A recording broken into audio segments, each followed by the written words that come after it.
belum cukup lagi Haji. Oh ya. Belum cukup. Itu Najib mengeluh. Ada lagi pemimpin-pemimpin UMNO pun melemparkan pandangan berbelah bagi. Saya setuju, tertarik dengan soalan yang dimuat naik. Lebih kurang soalan saya juga daripada Kamaruzzaman Azman. Assalamualaikum Tuan Haji. Hari ini saja ada beberapa orang dalam UMNO yang mengatakan Najib tidak dapat perbicaraan yang adil. Sedangkan yang bercakap itu terdiri dari mereka-mereka yang berkedudukan tinggi dalam UMNO. Tidakkah ini lebih dikatakan menghasut? Okey Haji, saya nak direspon pada soalan ini. Saya percaya soalan saudara Kamaruzzaman Azman ni merujuk kepada kenyataan-kenyataan daripada Ashraf Dasuki. Kenyataan daripada Zahid Hamidi dan 2-3 pemimpin lain kan. Itulah dia kan. Saya nak rakyat fikirlah. Kalau awak nak dengar komen-komen berkaitan dengan perundangan dan kehakiman daripada ahli-ahli politikus, maka kita tak boleh buat apa. Adakah mereka tahu sebenarnya rentetan peristiwa yang telah kita huraikan tadi? Adakah Zahid Hamidi, Ashraf Wajdi tahu bahawa tarikh perbicaraan rayuan Mahkamah Persekutuan telah ditetapkan seawal 29 April 13 yang lalu? Adakah mereka tahu bahawa apabila permohonan Jonathan Laidlaw ditolak pada 7 Julai adalah masih 1 bulan dan 8 hari sebelum rayuan, tapi Najib tak buat apa-apa? Kenapa mereka tak tanya Najib? Najib, kenapa hang tak bicara peguam lain awal-awal? Kenapa mereka tak tanya Najib? Kenapa kan Najib tak berhentikan Syafiq awal-awal cuma pada 26 Julai? Cuba mereka kaji sendiri. Mereka ni, dan sesiapa sahaja, bukan saja pemimpin UMNO, orang di luar mana sekalipun, saya mensarankan jangan ikut emosi, jangan ikut kegairahan sendiri ataupun ketaksuban anda. Undang-undang dan keadilan tidak tertakluk kepada kegairahan dan emosi. Macam saya cakap tadi, berapa kali permohonan penangguhan dibuat di hadapan mahkamah, pun mahkamah masih dengar, pun mahkamah tangguh sebentar, pun mahkamah turun ke kamar mereka, bersidang, berbincang, dan kemudian baru bagi keputusan. Itu keadilan. Tapi awak yang beri komen ini berlaku tidak adil kepada sistem keadilan. Awak tak tahu langsung asal-usul ceritanya. Yang awak tahu pemimpin awak tak nak peguam dapat hujah, awak kata mahkamah tak bagi dia keadilan. Peguam Najib Razak yang memilih untuk tidak berhujah sebab dia kata dia tak bersedia. Macam mana dia nak bersedia? Najib Razak melantik dia 20 hari sebelum pembicaraan. Macam mana dia nak bersedia? Salah siapa?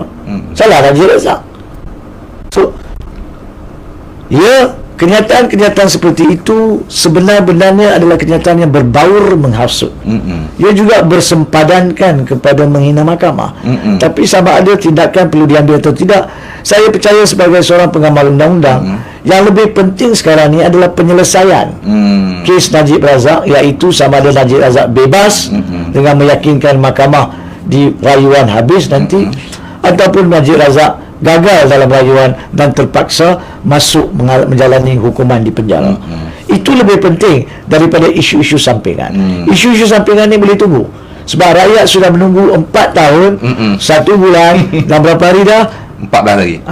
Tepat sekali sejak dituduh pada 4 Julai. So biar benda ni selesai sampai muktamad, perkara-perkara lain, pihak-pihak yang berminat bolehlah membuat permohonan-permohonan perlu melalui pihak-pihak yang perlu untuk mengambil tindakan.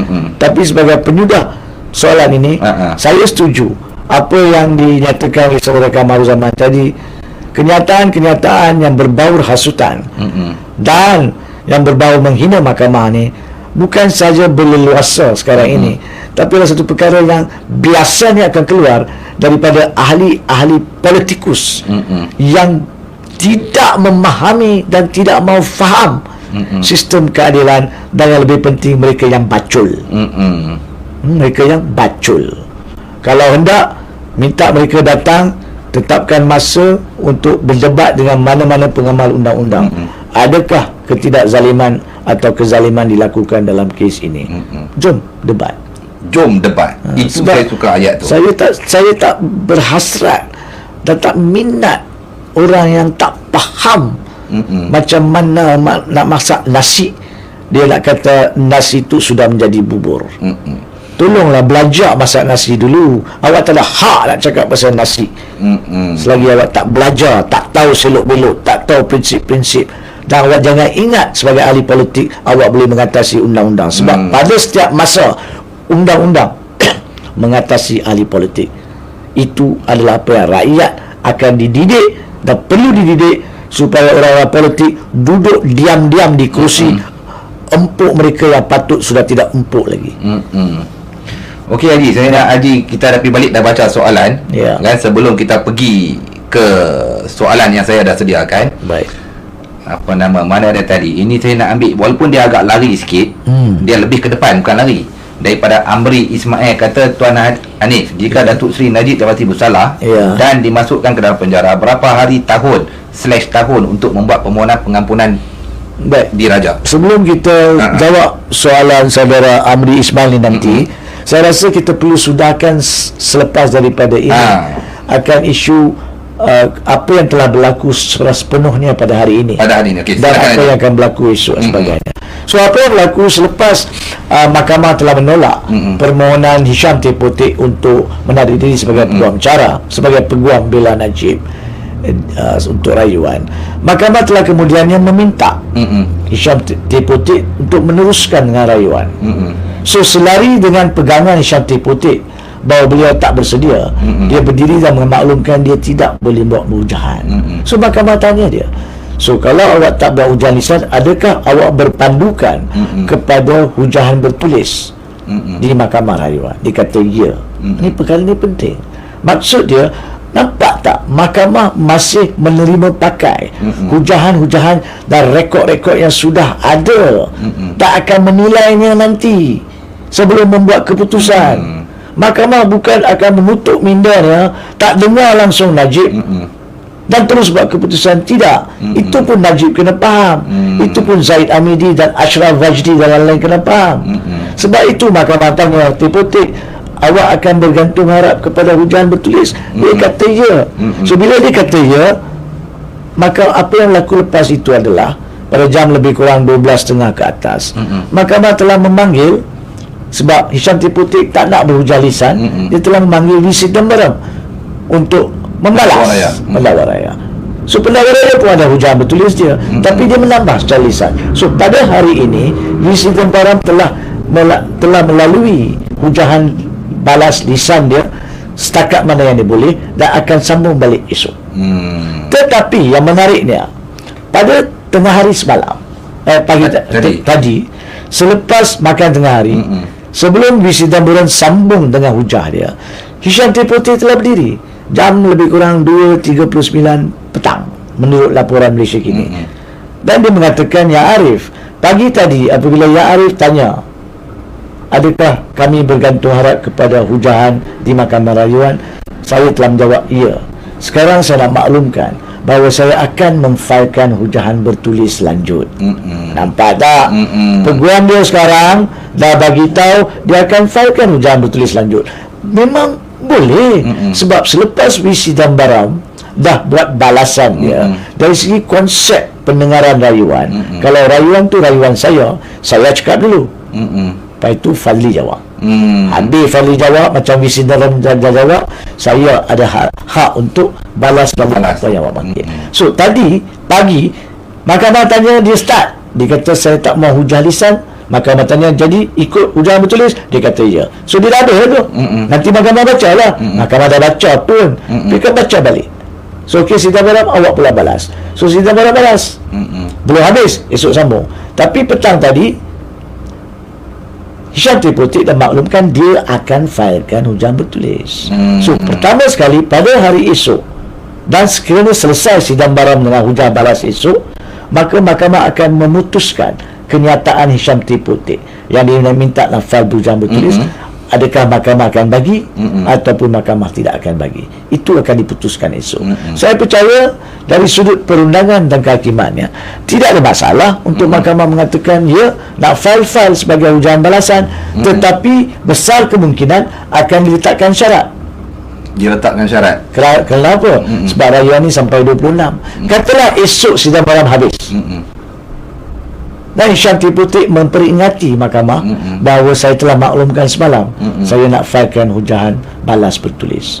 So mahkamah kata baik, hak awak untuk balas last, awak filekan, tapi dengan syarat filekanlah pada atau sebelum hari Isnin ke, hari Selasa ke, minggu depan, jam 3 petang ke, 5 petang ke. Sebab kena ada kemuktamadan. Dia tidak boleh membiarkan Najib Razak dan peguam dia minta 87 hari lagi nak filekan pengujahan bertulis. Mesti dalam tempoh yang ada. Ya? Jadi dia mesti letak syarat kalau dia bagi. Kalau dia tak bagi, maka dia akan bergantung harap kepada hujahan bertulis. So whichever way, hujahan bertulis ada. Seperti mana yang saya telah rumuskan dalam program TMI. Mahkamah akan guna pakai hujahan bertulis, mahkamah akan guna pakai alasan rayuan di dalam petition rayuan. So di sini dalam menjawab soalan tajuk kita, apa lagi yang boleh jadi, memang macam-macam boleh jadi. Tapi tak adalah pelik sangat, ya. Cuma arahan-arahan tertentu. Mungkin Hisham Tiputik akan diberikan peluang memfilekan hujahan balas bertulis, tetapi dalam tempoh sebelum tamat tarikh rayuan 26 Ogos. Yang pertama. Kedua, mungkin tidak pun, sebab dia sudah bagi tahu awal-awal dia bergantung harap kepada hujahan bertulis mahkamah rayuan. Walau apa sekalipun, ini untuk memuktamadkan apa yang boleh jadi. Saya percaya daripada perkembangan kes ini sejak hari Isnin sampai sekarang, saya percaya rayuan akan selesai lebih awal daripada 26 Ogos. Lebih awal? Ya, lebih awal daripada 26 Ogos. Dan ada kemungkinan juga disebabkan Mahkamah Persekutuan tidak berkewajipan untuk memberi alasan lengkap penghakiman secara bertulis pada masa memberi keputusan. Dia tak wajib. Lain macam Mahkamah Tinggi dan Mahkamah Rayuan. Mahkamah Tinggi dan Mahkamah Rayuan, kenapa mereka tangguhkan untuk memberi keputusan 3 bulan dan 5 bulan? Sebab keputusan mereka akan dirayu. Dan apabila ada rayuan, Mahkamah Tinggi dan Mahkamah Rayuan berkewajipan menyediakan alasan penghakiman. Jadi walaupun contohnya mungkin mereka telah bersedia memberi keputusan selepas hujahan, tapi kalau dia bagi hari itu pun, dia masih kena tulis alasan penghakiman. So ditangguhkan dulu, dia bagi habis alasan penghakiman.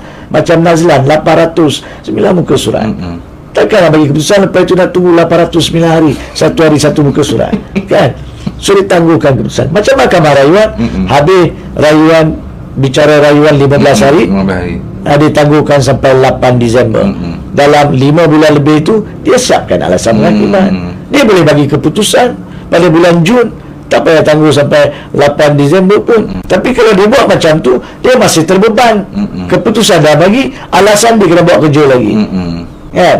So dia bagi habis kerja dia, dia umumkan sekali. Tapi Mahkamah Persekutuan lain. Sebab Mahkamah Persekutuan adalah mahkamah rayuan yang terakhir. Tidak ada rayuan selepas Mahkamah Persekutuan. So dia tidak perlu pun menyediakan alasan penghakiman untuk sesiapa. Okey. Okey? Dan dia sebenarnya melainkan kes tu kes yang rumit, kes yang janggal, ada prinsip undang-undang pelik. Baru sebagai Mahkamah Persekutuan dia wajib buat suatu penghakiman untuk mahkamah-mahkamah nanti ikut masa depan. Okay. So pokoknya dia tak berkewajipan menyediakan alasan penghakiman bertulis yang lengkap. Tetapi adat dan suatu perkara sihat yang sering kali dilakukan oleh Mahkamah Persekutuan sekarang ini di bawah teraju Yang Ma'arif Tun Tengku Maimun, Tuan Mat, adalah mereka akan memberi apa yang dipanggil broad grounds of judgment, iaitu alasan penghakiman ringkas. Tapi alasan penghakiman ringkas mereka pun tengoklah 47 perengan, 10 perengan, bukannya ringkas. Mereka masih duduk, masih tulis. So saya percaya apa yang saya nak nyatakan di sini, saya percaya rayuan boleh diselesaikan pada tarikh 26 Ogos atau sebelum 26 Ogos. Dan ada kemungkinan sebelum ini, semasa program-program lain, sebelum rayuan saya nyatakan saya tidak terkejut bahawa keputusan kes rayuan ini akan keluar seawalnya Oktober, selewatnya Disember. Tapi sekarang ini, mengikut apa yang telah berlaku, perkembangan terkini, saya tidak terkejut sekiranya keputusan rayuan terakhir SRC dibuat sebelum hari kemerdekaan. Saya tidak terkejut. Maksudnya 26 habis, 27 Sabtu, 28 Ahad. Mahkamah mungkin boleh beri keputusan pada hari Isnin 30 hari bulan atau hari Selasa 31 hari bulan. Saya tak terkejut sebab mereka tidak perlu sediakan alasan penghakiman lengkap. Mereka sudah baca, mereka sudah teliti dan mereka boleh memberi pendapat keputusan asas dengan alasan ringkas untuk 3 pertuduhan CBT, pencamaran jenayah, elemennya ABC kami dapati tidak ada untuk sebab-sebab ni, tidak ada disangkal oleh pihak perayu untuk sebab-sebab ni. Untuk salah guna kuasa, rasuah, amal rasuah, Seksyen 23, kami juga percaya melalui keterangan ni, keterangan tu, keterangan ni dan alasan penghakiman ni tidak ada kekhilafan dalam keputusan. Begitu juga AMLA. So itu alasan ringkas.